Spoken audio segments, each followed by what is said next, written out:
Hi friends, ಎಲ್ಲರಿಗೂ ನಮಸ್ಕಾರ. Welcome to my channel. ನಾನಿವತ್ತು ಮಾಡ್ತಾ ಇರೋಂಥ ರೆಸಿಪಿ ತರಕಾರಿ ಸಾಗು. ಇಡ್ಲಿ, ದೋಸೆ, ಪೂರಿ ಎಲ್ಲದಕ್ಕೂ ಒಳ್ಳೆ ಕಾಂಬಿನೇಷನ್ ಆಗಿರುವಂಥ ಒಳ್ಳೆ ವೆಜಿಟೇಬಲ್ ಸಾಗುನ ಮಾಡ್ತಾಯಿದ್ದೀನಿ. ತುಂಬ ಚೆನ್ನಾಗಿರುತ್ತೆ. ದೋಸೆ, ಇಡ್ಲಿ, ಪೂರಿಗೆಲ್ಲನೂ ಒಳ್ಳೆ ಕಾಂಬಿನೇಷನ್ ಅಂತಲೇ ಹೇಳ್ಬೋದು. ತುಂಬ ಟೇಸ್ಟಿಯಾಗೂ ಇರುತ್ತೆ, ತುಂಬ ಈಸಿಯಾಗೂ ಮಾಡ್ಕೋಬೋದು. ಒಳ್ಳೆ ಮದುವೆ ಮನೆಯಲ್ಲಿ ಹೆಂಗಿರುತ್ತೆ, ಹೋಟೆಲಲ್ಲಿ ಹೆಂಗಿರುತ್ತೆ ಹಂಗೆ ಇರುತ್ತೆ ಫ್ರೆಂಡ್ಸ್ ಟೇಸ್ಟ್ ಅಂತೂ. ಅದಕ್ಕೆ ನಾನು ಇಲ್ಲಿ ಮೊದಲಿಗೆ ತಗೊಂಡಿರೋ ತರಕಾರಿ ಬೀನ್ಸು, ನೌಕಲ್, ಕ್ಯಾರೆಟ್, ಆಲೂಗಡ್ಡೆ, ಒಣ ಬಟಾಣಿನ ನೆನೆಸಿ ತಗೊಂಡಿದ್ದೀನಿ. ಇವಿಷ್ಟನ್ನು ಹಾಕ್ಕೊಂಡು ನಾನು ತೊಳೆದ್ಬಿಟ್ಟು ಕುಕ್ಕರ್ಗೆ ಹಾಕ್ಕೊಂಡು 2 ವಿಜಿಲ್ ಕೂಗಿಸ್ಕೊತೀನಿ. 2 ವಿಜಿಲ್ಗೆ ಬೆಂದಿರುತ್ತೆ ತರಕಾರಿ ಎಲ್ಲನೂ. ಬೇಯಿಸ್ಕೊಂಡು ಹಾಕ್ಕೊಳ್ಳೋದ್ರಿಂದ ಚೆನ್ನಾಗಿರುತ್ತೆ ಸಾಗು. ಮತ್ತು ಬಟಾಣಿ ಎಲ್ಲ ಹಾಕ್ಕೊಂಡು ಬೇಯಿಸ್ಕೊತಾ ಇದ್ದೀನಿ. ಇದಕ್ಕೆ ಸ್ವಲ್ಪ ಉಪ್ಪು ಹಾಕ್ಕೊತೀನಿ. ನಾನು ತರಕಾರಿ ಬೇಯೋಕ್ಕೆ ಇದರಲ್ಲಿ ಸ್ಕಿಪ್ ಆಗಿದೆ. ಸ್ವಲ್ಪ 1 ಸ್ಪೂನಷ್ಟು ಹಾಕ್ಕೊತಿದ್ದೀನಿ. ಹಾಕ್ಕೊಂಡು 2 ವಿಜಿಲ್ ಕೂಗಿಸ್ಕೊತಿದ್ದೀನಿ. ನಂತರ ಇಲ್ಲಿ ರುಬ್ಕೊಳ್ಳೋಕ್ಕೆ ಮಸಾಲೆಗೆ 1 ಕಪ್ಪು ಹಸಿ ತೆಂಗಿನ ತುರಿ, 1 ಚಿಕ್ಕ ಕಪ್ಪಷ್ಟು ಹುರ್ಗಡ್ಲೆ, ಮತ್ತು ಬೆಳ್ಳುಳ್ಳಿ 1, ಈರುಳ್ಳಿ 1, ಸ್ವಲ್ಪ ಕೊತ್ತಂಬರಿ ಸೊಪ್ಪು, ಪುದೀನ ಸೊಪ್ಪು. ಪುದೀನ ಅಂತೂ ಹಾಕಲೇಬೇಕು. ಚಕ್ಕೆ, ಲವಂಗ 4 ಲವಂಗ, ಸ್ವಲ್ಪ ಚಕ್ಕೆ, 1 ಇಂಚಷ್ಟು ನಾನು ಶುಂಠಿ ಹಾಕಲೇಬೇಕಾಗುತ್ತೆ. ಫ್ಲೇವರ್ ತುಂಬ ಚೆನ್ನಾಗಿರುತ್ತೆ. ಖಾರಕ್ಕೆ 8 ಮೆಣಸಿನ್ಕಾಯಿ ಹಾಕ್ಕೊತಾ ಇದ್ದೀನಿ. ಮತ್ತು ಖಾರದ ಪುಡಿ ಏನೂ ಹಾಕಲ್ಲ, ನಾನು ಹಸಿಮೆಣಸಿನ್ಕಾಯಿ ಖಾರಕ್ಕೆ ಹಾಕ್ಕೊತಾ ಇದ್ದೀನಿ. ಇದನ್ನು ಚೆನ್ನಾಗಿ ಪೇಸ್ಟ್ ಮಾಡಿ ಇಟ್ಕೊತೀನಿ ನುಣ್ಣಗೆ. ನಂತರ ಒಂದು ಬಾಣಲಿ ಇಟ್ಕೊಂಡು ಒಗ್ಗರಣೆಗೆ 2 ಟೇಬಲ್ ಸ್ಪೂನ್ ಎಣ್ಣೆ ಹಾಕ್ಕೊಂಡಿದ್ದೀನಿ. ಒಗ್ಗರಣೆಗೆ ಸಾಸಿವೆ, 1 ಈರುಳ್ಳಿ ಹಚ್ಚಾಕೊತಿದ್ದೀನಿ ಸಣ್ಣಕ್ಕೆ.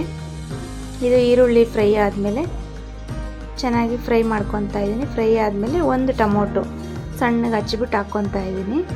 ಇದು ಫ್ರೈ ಆಗಬೇಕು ಚೆನ್ನಾಗಿ. ಟೊಮೊಟೊ ಒಂದು ಸ್ವಲ್ಪ ಸಾಫ್ಟ್ ಆಗಬೇಕು. ಇದಾದಮೇಲೆ ಸ್ವಲ್ಪ 1 ಟೀ ಸ್ಪೂನಷ್ಟು ಅರಿಶಿನ ಹಾಕ್ಕೊತಿದ್ದೀನಿ.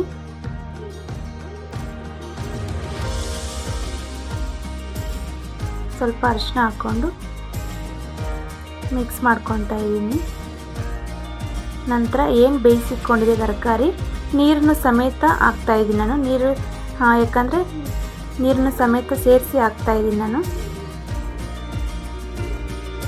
ಹಾಕ್ಬಿಟ್ಟು ಚೆನ್ನಾಗಿ ಕಲಿಸ್ಕೊತಿದ್ದೀನಿ. ಹಿಂದೆನೇ ಮತ್ತೆ ಏನು ರುಬ್ಕೊಂಡಿದ್ದೆ ಮಸಾಲೆ ಸೇರಿಸ್ಕೊತಾ ಇದ್ದೀನಿ. ತುಂಬ ನೀರು ಹಾಕ್ಕೋಬಾರ್ದು, ನೀರು ನೋಡಿಕೊಂಡು ಹಾಕ್ಕೋಬೇಕು. ಮೀಡಿಯಮ್ ಹದದಲ್ಲಿರಬೇಕು. ತುಂಬ ಗಟ್ಟಿಯಾಗೂ ಇರಬಾರ್ದು, ತೆಳುವಾಗಿ ಇರಬಾರ್ದು. ಯಾಕಂದರೆ ಗಟ್ಟಿ ಬರುತ್ತೆ, ಕಡಲೆಪಪ್ಪು ರುಬ್ಬಿರ್ತೀವಲ್ಲ, ಹಾಗಾಗಿ ಸಾಗು ಗಟ್ಟಿ ಬರುತ್ತೆ. ಆದರೆ ಜಾಸ್ತಿ ನೀರು ಹಾಕ್ಕೋಬಾರ್ದು, ನೋಡ್ಕೊಂಡು ಹಾಕ್ಕೋಬೇಕಾಗುತ್ತೆ. ರುಚಿಗೆ ತಕ್ಕಷ್ಟು ಉಪ್ಪು ನೋಡ್ಕೊಂಡು ಹಾಕ್ಕೊತಾ ಇದ್ದೀನಿ. ತರಕಾರಿ ಬೇಯಬೇಕಾದ್ರೆ 1 ಸ್ಪೂನ್ ಹಾಕಿದ್ದೆ. ಇವಾಗ ನೋಡ್ಕೊಂಡು ಹಾಕ್ಕೊತಾ ಇದ್ದೀನಿ ನಾನು ಉಪ್ಪನ್ನ. ಅಷ್ಟೇ, ಇನ್ನೇನು ಹಾಕೋಂಗಿಲ್ಲ. ಇಷ್ಟು ಹಾಕ್ಬಿಟ್ಟು ಚೆನ್ನಾಗಿ ಹಸಿ ವಾಸನೆ ಹೋಗೋವರೆಗೂ, ಮಸಾಲೆ ಇದೆಲ್ಲ ಹಸಿ ವಾಸನೆ ಹೋಗೋವರೆಗೂ ಬೇಯಿಸ್ಕೊತಾ ಇದ್ದೀನಿ ನಾನು. ಸ್ವಲ್ಪ ಕಲರ್ ಚೇಂಜ್ ಆಗೋವರೆಗೂ ಒಂದು 5-10 ನಿಮಿಷ. ನೋಡಿ, 10 ನಿಮಿಷ ಆಗಿದೆ, ಕಲರ್ ಚೇಂಜ್ ಆಗಿದೆ ನೋಡಿ. ಚೆನ್ನಾಗಿ ಹದವಾಗಿ ಬಂದಿದೆ. ತೆಳುವಾಗೂ ಇಲ್ಲ, ಗಟ್ಟಿಯಾಗೂ ಇಲ್ಲ, ಪರ್ಫೆಕ್ಟ್ ಮೆಜರಲ್ಲಿ ಬಂದಿದೆ. ದೋಸೆಗಂತೂ ಒಳ್ಳೆ ಕಾಂಬಿನೇಷನ್. ದೋಸೆಗೆ, ಪೂರಿಗೆ, ಇಡ್ಲಿಗೂ ತುಂಬ ಚೆನ್ನಾಗಿರುತ್ತೆ. ಒಳ್ಳೆ ಮದುವೆ ಮನೆಯಲ್ಲಿರಲ್ವ ಹಂಗಿರುತ್ತೆ ಟೇಸ್ಟ್ ಅಂತೂ. ಒಂದ್ಸಲಿ ಟ್ರೈ ಮಾಡಿ, ನಿಮಗೂ ಇಷ್ಟ ಆಗುತ್ತೆ.